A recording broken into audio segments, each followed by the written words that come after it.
Hello dear viewers, welcome back to my YouTube channel. दोस्तों, आज हम मैथ के कुछ ऐसे क्वेश्चंस करने वाले हैं जो आपके एग्जाम के पॉइंट ऑफ व्यू से बहुत ही इंपॉर्टेंट। दोस्तों, वीडियो में आगे बढ़ने से पहले अगर आप हमारे चैनल पे नए हैं तो चैनल को सब्सक्राइब कर लीजिए। वीडियो को बिना स्किप किए दोस्तों अंत तक देखिए। अगर वीडियो अच्छी लगी दोस्तों तो लाइक करिए, कमेंट करिए और शेयर कर दीजिए, जिससे कि वे बच्चे जो इस बार बोर्ड की परीक्षा में अपीयर करने वाले हैं वो अपनी परीक्षा की अच्छी तैयारी कर सके और अच्छे मार्क्स स्कोर कर सके। चलिए दोस्तों स्टार्ट करते हैं। दोस्तों, बोर्ड एग्जाम प्रिपरेशन 2023 की हमारी इस सीरीज के इस वीडियो का पहला प्रश्न है कि दिखाइए कि समधन पूर्णांक, दिखाइए कि प्रत्येक समधन पूर्णांक किसी पूर्णांक q के लिए 6q या 6q + 2 या 6q + 4 के रूप में होता है। दोस्तों, आपको शो करना है, आपको दिखाना है कि प्रत्येक समधन पूर्णांक दोस्तों पॉजिटिव इवन इंटीजर जो आपका है, पॉजिटिव इवन इंटीजर जो है दोस्तों वो किसी पूर्णांक q के लिए 6q या 6q + 2 या 6q + 4 के रूप में होगा। दोस्तों, समझ में आ रहा है क्वेश्चन? आइए देखते हैं, आइए हल करते हैं। दोस्तों, आइए देखते हैं। दोस्तों, क्वेश्चन को लगाने से पहले यूक्लिड डिवीजन लेमा, दोस्तों यूक्लिड विभाजन प्रमेयिका, ध्यान दीजिएगा। यूक्लिड डिवीजन लेमा क्या है आपका? यूक्लिड विभाजन प्रमेयिका क्या है? किसी भी भाज्य, भाजक, भागफल और उसके शेषफल में रिलेशन होता है। डिवाइडेंड, डिवीजर, कोशिएंट और रिमाइंडर में क्या होता है? रिलेशन होता है। आपने कभी ना कभी जरूर पढ़ा होगा, मैं आपको बताऊंगा अभी क्या पढ़ा है आपने। देखिए ध्यान से, आपने कभी ना कभी दोस्तों जरूर पढ़ा होगा dividend is equal to divisor into quotient plus remainder. दोस्तों, ये आपने कभी ना कभी जरूर फॉर्मूला पढ़ा होगा। Dividend is equal to divisor into quotient plus remainder. भाज्य बराबर भाजक गुणे भागफल प्लस शेषफल। दोस्तों, इसी को संशोधित करके यूक्लिड ने अपना प्रमेयिका बना, अपना लेमा दिया है a is equal to BQ + R, a is equal to BQ + R। Euclid division lemma a is equal to BQ + R। दोस्तों, इसमें क्राइटेरिया क्या है? ये आपका डिवाइडेंड होता है, यानी कि वो नंबर होता है। B क्या होता है? डिवीजर होता है। Q क्या होता है? कोशिएंट यानी कि भागफल होता है। और रिमाइंडर यानी कि R जो है आपका शेषफल होता है। हाँ, एक क्राइटेरिया यहां पे है कि जो 0 होगा, आप कहोगे कि 0 is less than or equal to R is less than or equal to B, sorry 0 is less than or equal to R but R is always less than to B। यानी हम क्या कह रहे हैं कि बेटा जब किसी नंबर को किसी छोटी संख्या से भाग दिया जाता है तो उसका जो रिमाइंडर आएगा वो 0 के बराबर भी होगा, हो सकता है, और 0 से बड़ा भी हो सकता है। 0 के बराबर भी हो सकता है, 0 से बड़ा भी हो सकता है दोस्तों। और रिमाइंडर हमेशा, ये कंडीशन है कि रिमाइंडर हमेशा आपके डिवीजर से क्या होगा दोस्तों? छोटा होगा। रिमाइंडर आपका हमेशा आपके डिवीजर से क्या होगा दोस्तों? छोटा होगा। मैं आपको एक छोटा सा एग्जांपल देता हूं, जैसे 2 को 2 से डिवाइड करना है, किसको? 8 को 2 से डिवाइड करना है 8 को दोस्तों, तो ये आपका डिवाइडेंड होता है। क्या होता है? डिवाइडेंड होता है। ये डिवीजर होता है। कितनी बार जाएगा? 4 बार जाएगा। 2 4 जाए 8 कट जाएगा। यहाँ पे आपका जो 4 आया है दोस्तों, ये कोशिएंट होता है। क्या होता है? कोशिएंट होता है। यहाँ पे कुछ नहीं बचा, यहाँ पे जो नीचे बचता है ये आपका क्या होता है? ये रिमाइंडर होता है, शेषफल होता है। क्या होता है? शेषफल होता है। ये शेषफल है दोस्तों, ये आपका क्या है? डिवीजर है, ये डिवाइडेंड है, और ये क्या है? कोशिएंट है। दोस्तों, समझ में आया? इन्हीं में रिलेशन होता है ये कि आपने जो डिवाइड किया है इसको चेक करना कि हमने सही किया या नहीं। ये फॉर्मूला होता है dividend is equal to divisor into quotient plus remainder. इसको आप दिमाग में बिठा लीजिएगा हमेशा। इसी पे रिलेटेड है, इसी पे आधारित है, इसी पे बेस्ड है। a is equal to BQ + R, जिसमें क्राइटेरिया हमेशा रिमाइंडर 0 से क्या होगा? हमेशा रिमाइंडर होगा दोस्तों, रिमाइंडर R वो 0 के बराबर भी हो सकता है और 0 से बड़ा तो होगा ही, छोटा नहीं होगा। 0 के बराबर भी हो सकता है, 0 से बड़ा होगा, but R is always less than to B। R हमेशा B से क्या होगा? छोटा होगा। B क्या होता है दोस्तों? आपका डिवीजर होता है। समझ में आई बात?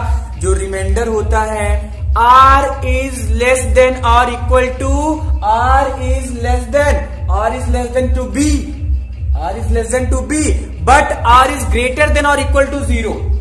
r जो आपका है r is greater than or equal to 0, but r is always less than to b. r आपका 0 से बड़ा होगा और बराबर भी हो सकता है, बट वो b से क्या होगा, हमेशा हर एक कंडीशन में b से क्या होगा दोस्तों, छोटा होगा, छोटा होगा. अब मैं आपको क्वेश्चन का मतलब समझा दूं कि क्या कहना चाह रहा है वो, कि किसी भी बड़ी से बड़ी संख्या, सम संख्या, कई संख्या सम संख्या, बड़ी से बड़ी सम संख्या अगर 6 से डिविजिबल है, 6 से डिवाइड किया जा रहा है, तो उसका जो रूप होगा वो हमेशा 6q या 6q प्लस 2 या 6q प्लस 4 के रूप में होगा. बड़ी से बड़ी पॉजिटिव धनात्मक, बड़ी से बड़ी धनात्मक सम संख्याओं को जब 6 से डिवाइड किया जाएगा, 6 से भाग किया जाएगा, तो उसका रूप हमेशा 6q या 6q प्लस 2 या 6q प्लस 4 के रूप में होगा. दोस्तों मैं आपको छोटा सा एग्जांपल देके दिखाता हूं. जैसे मैंने मान लिया दे दिया 12, कितना दे दिया 12, क्या है ये 12 है, किससे 6 से डिवाइड करना है. ये आपका डिवाइडेंड है, ये आपका डिवीजर है, कितनी बार जाएगा 2 बार.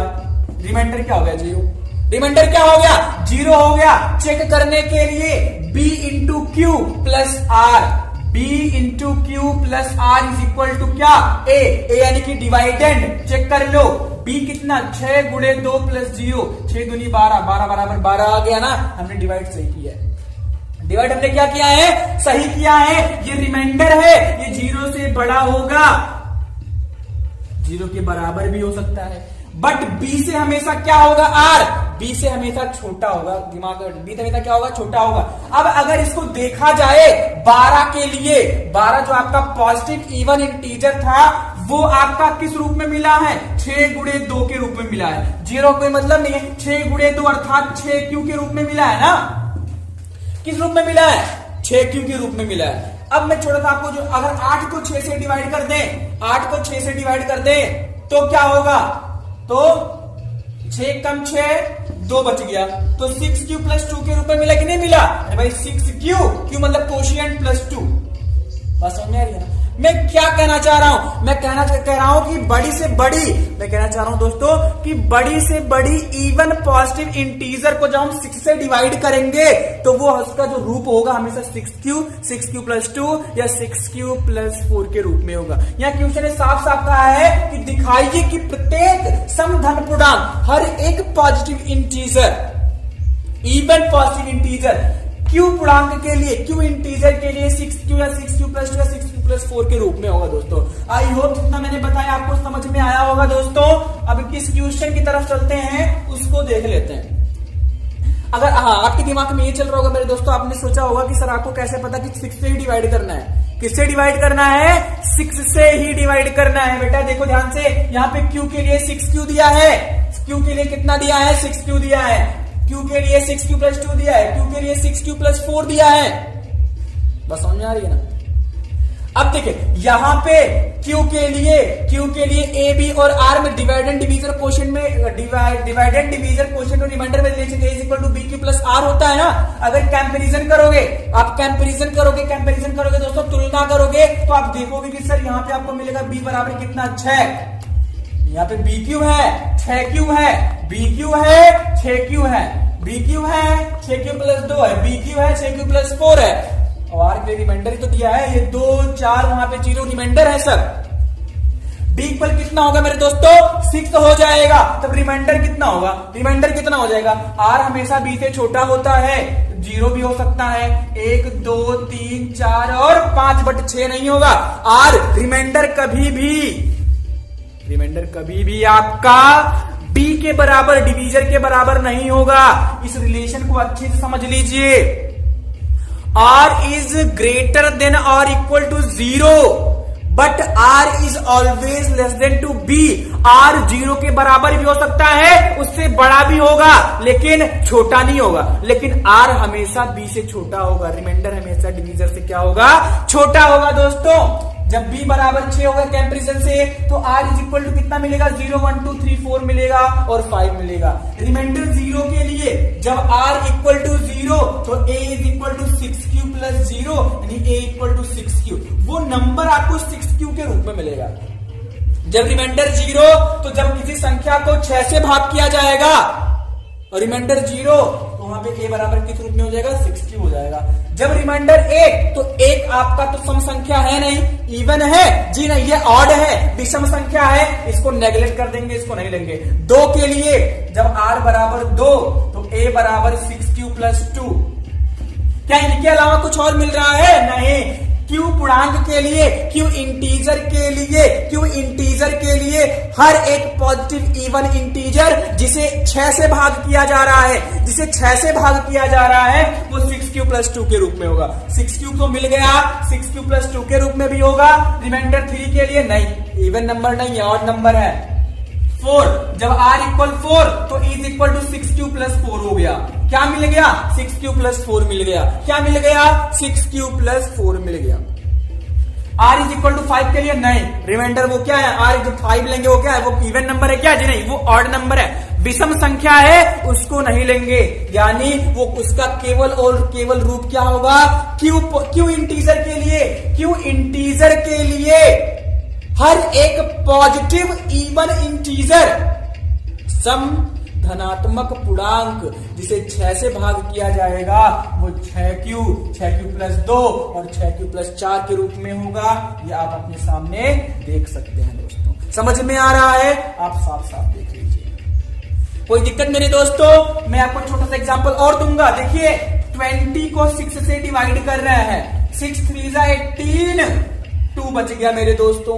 तो 6 इंटू क्यू प्लस 2 ही तो मिला है, 6 इंटू क्यू प्लस 2 ही तो मिला है। क्यू का मतलब कोई भी इंटीजर हो सकता है, क्यू का मतलब 1 2 3 4 5 6 7 8 9 10 कुछ भी हो सकता है।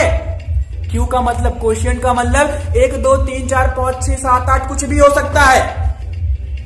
लेकिन अगर उसे 6 से ही भाग किया जाएगा बड़ी से बड़ी संख्या को, जो इवन पॉजिटिव इंटीजर है, जो सम धनात्मक पूर्णांक है, सम का मतलब 2 3 4 5 6 7 2 3 नहीं 2 4 6 8 10, जो संख्याएं 2 से डिविजिबल हैं वो आपकी सम संख्याएं होती हैं।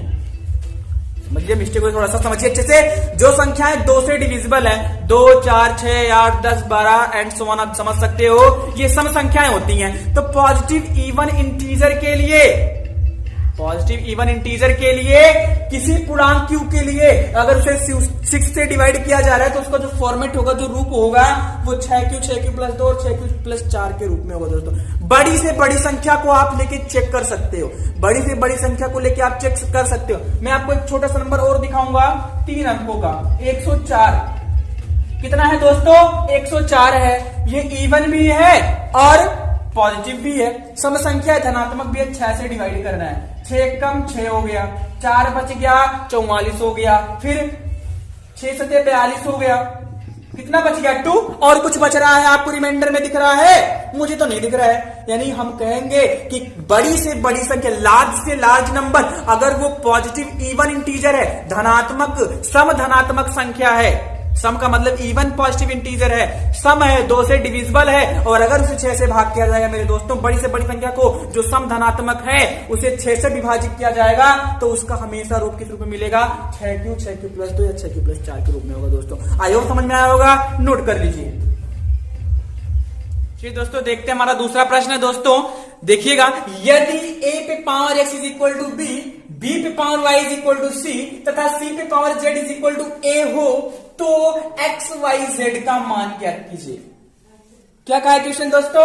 क्वेश्चन ने कहा है कि यदि इफ a पे power x is equal to b, b पे power y is equal to c, c पे power z is equal to a हो तो x into y into z का मान ज्ञात कीजिए। बहुत ही महत्वपूर्ण प्रश्न है दोस्तों, या फिर आने वाली कंपटीशन के लिए भी महत्वपूर्ण है दोस्तों। आपको जनरली आप आगे कंपटीशन का एग्जाम दोगे ना, उसके लिए बहुत ही महत्वपूर्ण है दोस्तों, और बोर्ड एग्जाम के लिए तो महत्वपूर्ण है। देख लेते हैं दोस्तों, क्वेश्चन ने कहा है कि a power x is equal to b, हल करते हैं दोस्तों। इन्हें इक्वेशन के रूप में लिख लेते हैं। यहां पे a पे power x is equal to कितना दिया है दोस्तों? b दिया है, पहला हो गया। a पे power x is equal to कितना दिया है? b दिया है, पहला हो गया। b पे power y is equal to c दिया है, दूसरा हो गया। b पे power y is equal to c दिया है, दूसरा हो गया। और c पे power z is equal to a दिया है आपका, तीसरा हो गया। ये 3 इक्वेशंस दिए गए हैं और आपसे क्या पूछना है, x into Y into Z की वैल्यू क्या होगी दोस्तों। बिल्कुल नहीं कंफ्यूज होना है, बहुत ही इजी सवाल है दोस्तों, बिल्कुल नहीं कंफ्यूज होना है। कंफ्यूज होंगे नहीं होना है दोस्तों। a पे power x is equal to b, b पे power y is equal to c, c पे power z is equal to a है दोस्तों। देखिए लास्ट वाला देखिए, सबसे पहले लास्ट वाला देखिए, c पे power z is equal to a दिया है ना, c पे power z is equal to कितना दिया है मेरे दोस्तों, a दिया है। c का मान कितना है, c का मान है b पे पावर y, c किसके बराबर है, b पे पावर y, लाके रख दीजिए b पे पावर y, किसकी जगह पे रख दिया, c की जगह पे, और z आपका वैसे एज इट इज बना है, z आपका एज इट इज बना है पावर में, बट c की जगह पे क्या कर दिया हमने, b पे पावर y रख दिया। भाई बराबर था ना इक्वेशन 2 से, चूंकि जो आपका by है, जो b पे पावर y है, चूंकि b पे पावर y दोस्तों किसके बराबर है, c के बराबर, इक्वेशन 2 b पे पावर y किसके बराबर, 2 के बराबर है। तो हमने क्या कर दिया, c की जगह पे क्या रख दिया, b के पावर y रख दिया। क्या रख दिया मेरे दोस्तों, क्या रख दिया, b पे पावर y रख दिया c की जगह पे। समझ में आया ना, आगे बढ़ लेते हैं। b भी किसी के बराबर है, a पे पावर x के, b की जगह पे क्या रख देंगे, a पे पावर x रख देंगे। क्या रख देंगे, a के पावर x रख देंगे। ये जो पावर y था वो एज इट इज बना रहेगा, और जो z था वो भी एज इट इज बना रहेगा। ऊपर z हो गया, ये y हो गया, पावर में y था ना, y हो गया, लेकिन b की जगह पे a पे पावर x, क्योंकि b बराबर है किसके, a के पावर x के, क्योंकि a पे पावर x किसके बराबर है, b के, या फिर b किसके बराबर है, a के पावर x के। दोस्तों समझ में आया, सारी चीजें दी गई थी यार, बस आपको पुट करना था। बहुत इजी है, ऐसे क्वेश्चंस बहुत इजी होते हैं, बट हमारा आईक्यू, उस समय हमारा आईक्यू नहीं काम करता है, प्रेजेंट ऑफ माइंड नहीं काम करता है, हम कंफ्यूज घबरा जाते हैं कि सर ऐसा सवाल हमने कभी पढ़ा ही नहीं है, गलत हो जाएगा। बिल्कुल नहीं गलत होगा, कंफ्यूज नहीं होंगे, अच्छे से करेंगे। ये मैं इसलिए बता रहा हूं क्योंकि ये घातों वाला प्रश्न है, आपने पढ़ा है इसको। देखिए ध्यान से, अगर a पे पावर x पे पावर y है, आपने पढ़ा होगा दोस्तों कि a पे पावर m इंटू पावर में n ही, तो पावर का आपस में क्या हो जाता है, गुणा हो जाता है। पावर पे पावर हो तो पावर का आपस में क्या हो जाता है, गुणा हो जाता है दोस्तों। तो यहां पे क्या हो जाएगा, x पे पावर y। देखिए सबसे पहले देखिए a पे पावर x रहने दीजिए, y का z में मल्टीप्लाई हो जाएगा। भाई पावर पे पावर है ना, तो yz हो गया, फिर ये a ही बचा है। देखिए अब देखिए, अभी भी x पावर yz हो गया है, तो यहाँ पे कितना हो जाएगा दोस्तों, a पे पावर x y z हो जाएगा, यानी इंटू में a पे पावर क्या हो जाएगा, x into y into z हो जाएगा, इज इक्वल टू a है। अभी यहाँ पे लेफ्ट हैंड में क्या मिल गया, a पे power x into y into z मिल गया, लेफ्ट में केवल a है। अब जिसके पावर कोई नहीं है, दिख नहीं रहा है, तो क्या हो जाएगा, वहां पे 1 होता है। कंपेरिजन करेंगे, घातों की तुलना कर लेंगे, घातों की तुलना करने पर क्या मिलेगा दोस्तों, x into Y into Z बराबर है। बेस जब सेम है दोस्तों, जब left hand right hand side में आपका बेस सेम हो जाए, तो जो उसके पावर्स होते हैं वो भी आपस में क्या हो जाते हैं, इक्वल हो जाते हैं दोस्तों। x into Y into Z is equal to कितना हो जाएगा, 1 हो जाएगा। आपको यही वैल्यू आपको फाइंड करनी है, नोट कर लीजिए। चलिए दोस्तों देखते हैं, हमारा तीसरा प्रश्न है, हल कीजिए 2 पे power 2x plus 3 minus 57 is equal to 65 और ब्रैकेट में 2 पे पावर x माइनस 1 है। दोस्तों क्या क्वेश्चन है कि हल कीजिए 2 पे पावर 2x प्लस 3, 2 पे power 2x plus 3 minus 57 is equal to 65 bracket में 2x, 2 पे पावर x और माइनस में 1। हल करना है दोस्तों, और हल करके x की वैल्यू आपको बतानी है। हल करके आपको x की वैल्यू बतानी है। आप कहोगे सर हमने ऐसा क्वेश्चन पढ़ा ही नहीं है, हमने ऐसा क्वेश्चन पढ़ा ही नहीं, तो ये आपने ले कहां से लिया? बेटा आपने पढ़ा नहीं है, ये आपकी गलती है।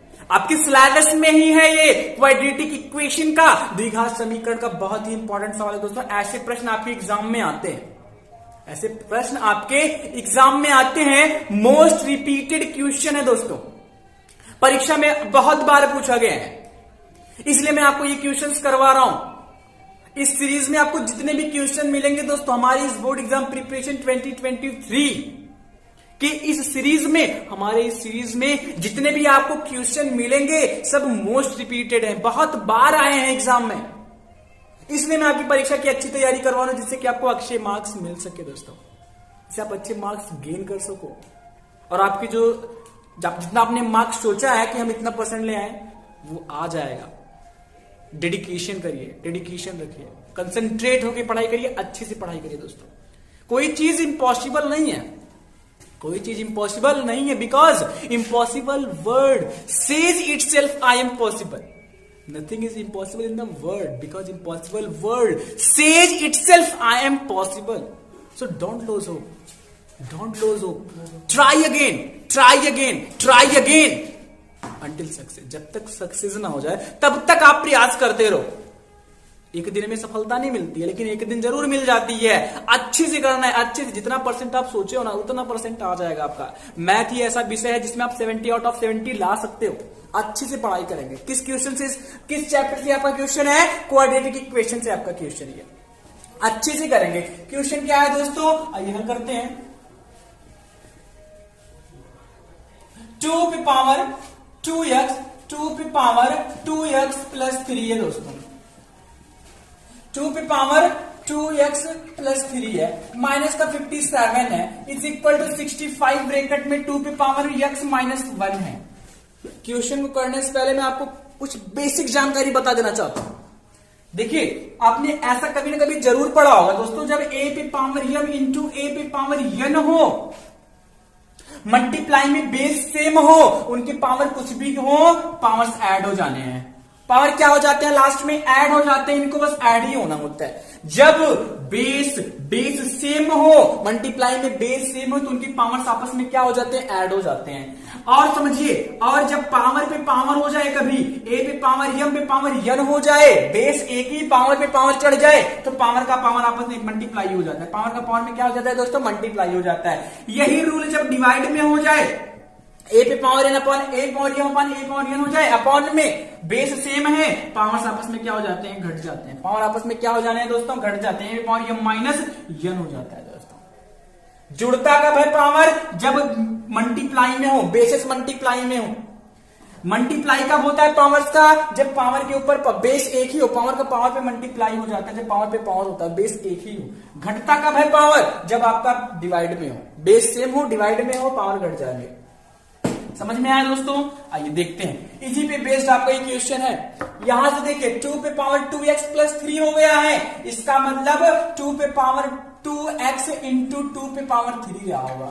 भाई बेसिस सेम, मल्टीप्लाई में तभी तो ऐड होते हैं। अभी मैंने आपको दिखाया, a पे पावर m इंटू a पे पावर n था, तो a पे पावर m प्लस n हो गया था। यहाँ पे 2 प्लस 3 हो गया था, इसका मतलब 2 पे पावर 2x रहा होगा, प्लस इंटू 2 पे पावर 2x इंटू 2 पे पावर 3 रहा होगा। माइनस 57 रख लीजिए।